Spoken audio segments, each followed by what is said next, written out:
voyez ce qui va se passer de maintenant jusqu'à la fin de l'année pour Big Pharma. Donc, on va voir ce qui va se passer.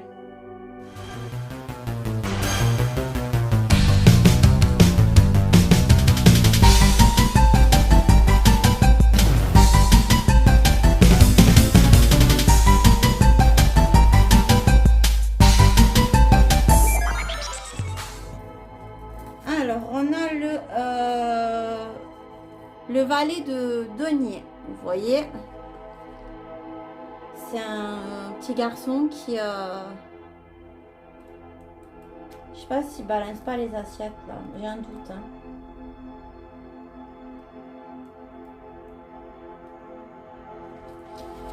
Enfin, en tout cas, ça déménage. Alors, on nous dit bien matériel, détermination, méticulosité. Ben oui, tout ce qui est bien matériel, c'est important pour eux. Ensuite, surnommé le petit assistant de maman et le petit entrepreneur de papa, le valet de denier a un profond respect pour l'argent et les objets coûteux.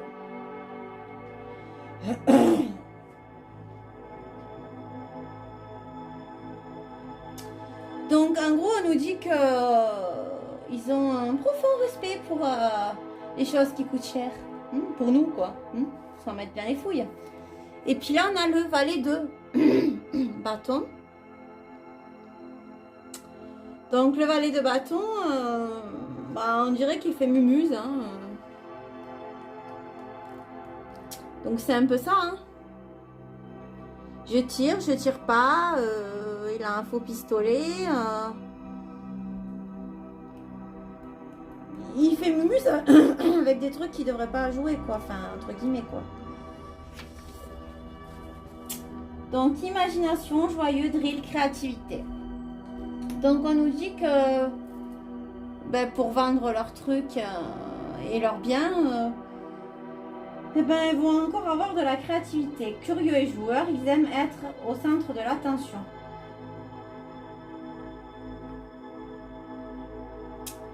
Donc, on nous dit que ils vont être au centre de l'attention.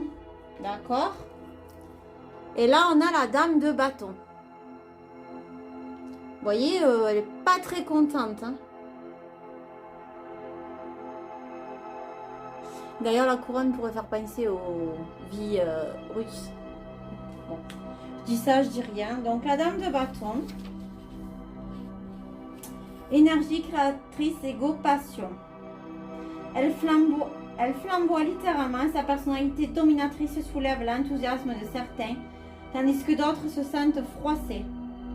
Femme d'intérieur attentive, elle trouve encore le temps et l'énergie de se consacrer à ses propres centres d'intérêt.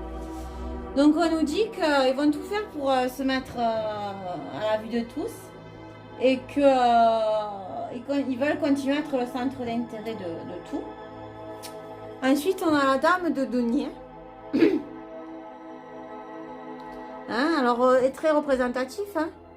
Vous voyez, c'est moi qui commande, hein, les gens. Vous êtes tout petits, vous êtes des gentils... mes serviteurs fidèles, mes fidèles serviteurs, pardon. Donc, c'est bien, soyez sages, continuez comme ça. Dame de denier. Moi, je la ressens comme ça, hein, désolée. Je dis ce que je pense.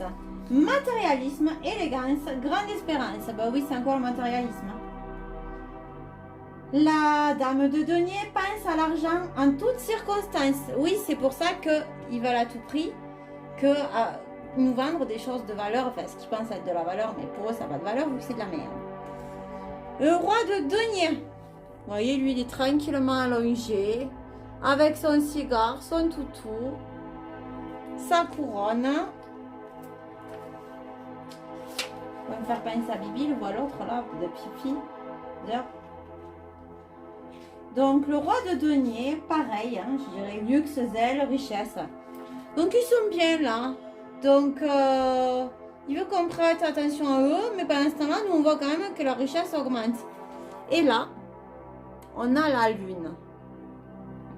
On voit une personne endormie avec une crème cold cream et au-dessus Snap-on, c'est un calendrier. Donc la lune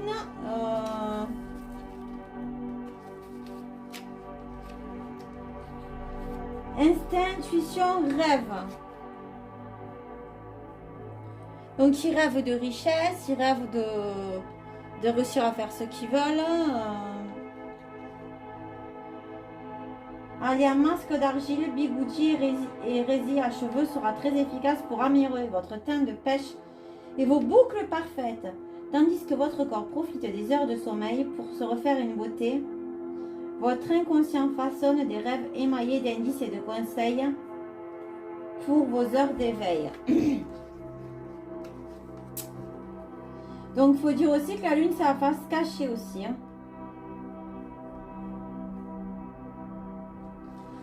Donc, on nous dit que qu'ils vont avoir une phase à traverser, ces gens-là. Hein. Big phare, voilà. Moi.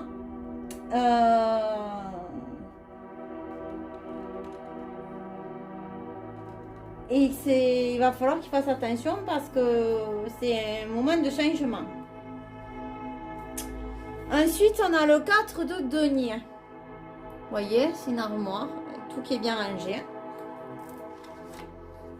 Donc, le 4 de denier, égoïsme, thésaurisation, peur du risque.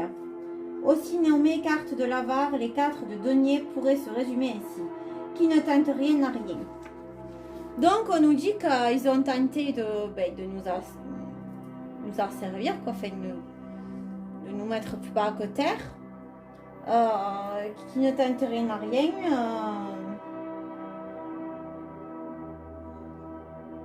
Mais bon, s'il y a des assiettes brisées, c'est pas bien grave. Voilà ce qu'on nous dit. Là, c'est le valet d'épée. Vous voyez, il joue avec un ciseau. Ça pourrait faire encore penser à la pique-pique. Donc, valet d'épée.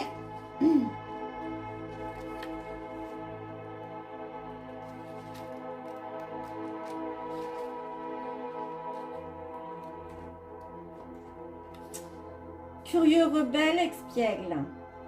Ce faiseur d'histoire turbulent et impétueux, farci de toupet et de malice, laisse une belle pagaille dans son sillage. Le valet d'épée ne cherche pas à être impertinent, il est toujours simplement curieux. Et là, on nous dit donc dans ces gens-là qui veulent pas lâcher l'affaire, qui veulent se montrer, que y en a, ils vont venir rajouter leur grain de sel et ils vont faire les curieux par rapport à tout ce qui se passe. Et là, on a le 4 de bâton où je disais qu'ils étaient paisibles là. Et on nous dit, parce que je dis ce que je me s'ennuie à chaque fois, reposez-vous avant les défis à venir. Donc on nous dit que là, ils vont avoir du repos parce qu'il va y avoir d'autres choses. Donc on va compléter sur l'avenir. Ce que je vais faire, c'est que je vais faire une autre ligne. Qu'est-ce qu'on peut nous dire sur le 4 de denier? On va compléter le 4 de denier. Sur l'avenir des biens. Donc, on a la roue de fortune. Ça correspond à ce que j'ai sorti pour l'Allemagne. Et on a là, donc, on dit qu'ils ne tentent rien à rien, mais ils ont tenté la roue de fortune. Et ça, donc, on nous dit de pas trop boire, il faut faire attention. Hein. On a le 5 de bâton, je disais que c'était les bagarres, donc ils vont se bouffer entre eux. Hein. On a la fin.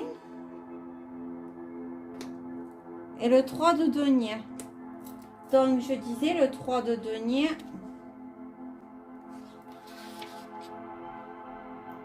Reconnaissance, achèvement et éloge. C'est la fin après les bagarres. Donc on va voir ce qu'on peut nous dire de plus.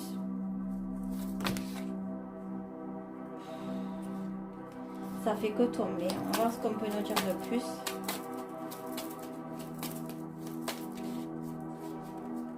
pour l'avenir de Big Big. Bon, déjà, c'est la fin. Donc, on a le 7 de bâton, on a le 4 d'épée et on a le 10 d'épée. Donc,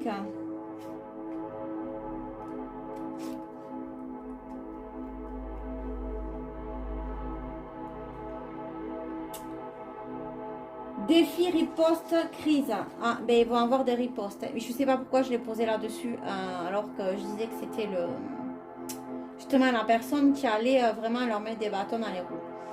Et on a ensuite le 4 d'épée et le 10 d'épée.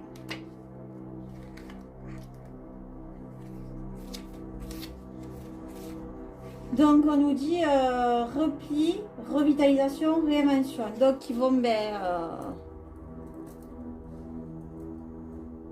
après nous avoir mis dans la merde parce qu'il y a le chiotte. Ils vont se replier pour se poser. Et le 10 d'épée, on a ruine, désastre, grand malheur. Donc ils vont se reposer mais pas longtemps. Le 10 d'épée peut sembler sombre et retors, mais il s'agit en fait de rendre compte qu'il vaut mieux lâcher prise et recommencer à zéro. Je vais demander des cartes de synthèse pour l'avenir de format de maintenant à la fin de l'année. Qu'est-ce qu'on peut nous dire sur leur avenir?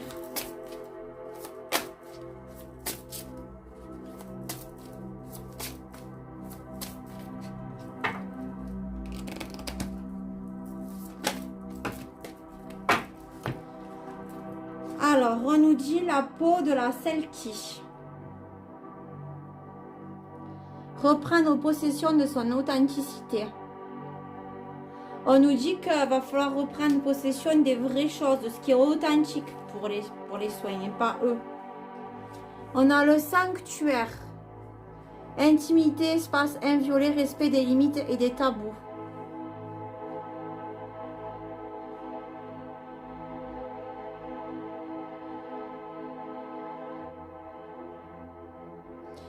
Donc on nous dit qu'ils vont avoir affaire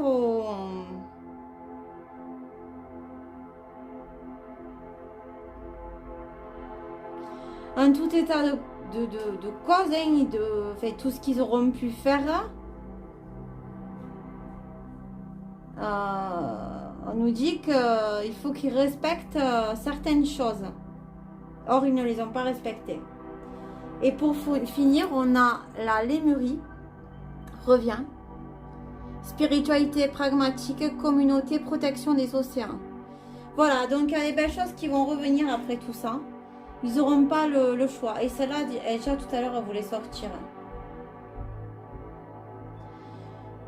On nous dit que il va falloir qu'ils reviennent vraiment aux choses de base.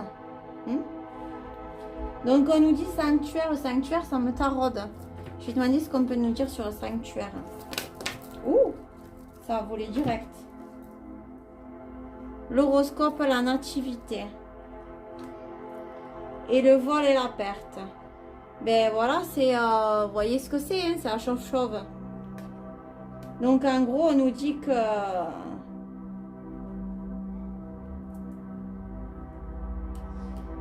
c'est fini pour eux, hein. C'est un nouveau monde, c'est une nouvelle chose. Hein. Voilà, ça sera tout pour Big Big. Voilà. Je vous souhaite une bonne fin de journée. Gros bisous à vous. Ciao.